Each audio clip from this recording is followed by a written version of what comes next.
আমরা আলোচনা করব টেন্স নিয়ে। টেন্স প্রধানত তিন প্রকার: present tense, past tense, future tense. আর সেটার মধ্যে প্রেজেন্ট টেন্স আবার চার প্রকার। আজ আমরা সেই চার প্রকার সম্পর্কে জানব। প্রথম হলো প্রেজেন্ট ইনডিফিনিট টেন্স।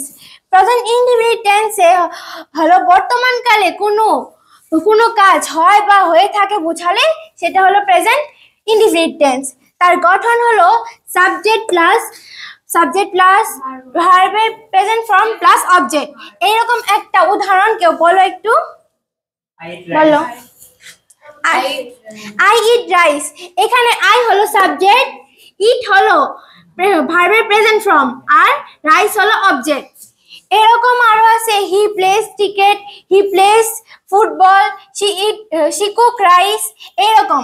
আবার প্রেজেন্ট কন্টিনিউয়াস টেন্স হলো বর্তমানকালে কোনো কাজ হচ্ছে বা চলছে বোঝালে সেটা হলো প্রেজেন্ট কন্টিনিউয়াস টেন্স। তার গঠন হলো সাবজেক্ট প্লাস এম ইজ অথবা are plus verb plus ING plus object. এখন বিভিন্ন টেন্সের বিভিন্ন সাবজেক্টের ক্ষেত্রে বিভিন্নটা হয়। এগুলা বিভিন্নটা হয়। আই এর ক্ষেত্রে এম হয়, ইউ এর ক্ষেত্রে কি হয়? ইজ হয়, ইজ। ইউ এর ক্ষেত্রে ইউ আর। সি এর ক্ষেত্রে কি হয়? ইজ হয়। আবার ই এর ক্ষেত্রে ইজ। মিম এর ক্ষেত্রে ইজ। ঠিক আছে। উই এর ক্ষেত্রে আর। সি এর ক্ষেত্রে ইজ। দে আর। এখন আবার ভার্বে আইএনজি হয় আর অবজেক্ট হয়। আবার প্রেজেন্ট পারফেক্ট টেন্স হলো বর্তমানে কোনো কাজ এইমাত্র শেষ হয়েছে কিন্তু তার ফল এখনো বিদ্যমান রয়েছে, সেটা হলো প্রেজেন্ট পারফেক্ট টেন্স।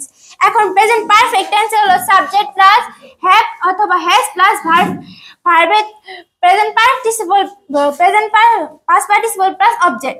এখন আই এর সাথে হয় হ্যাভ, ইউ এর সাথে হয় হ্যাভ, উই এর সাথে হয় হ্যাভ, কিন্তু এই হি এর সাথে হয় হ্যাজ। এখন বলো মিম এর সাথে কি হবে? Mina has. Rakib has. She has.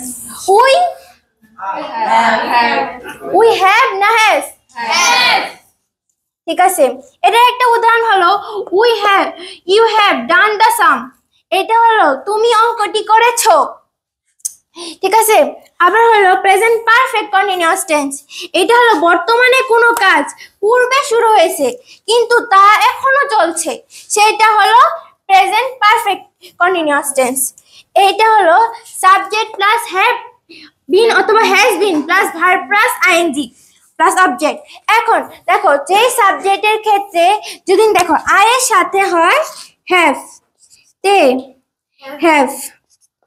তো এইখানে আই এর সাথে হ্যাভ বিন হবে। আবার সি এর সাথে হয় হ্যাজ, আর সেখানে সি এর সাথে হ্যাজ বিন হবে। ঠিক আছে। আর সেটা হলো একটা উদাহরণ হলো she have been reading a book for 2 hours।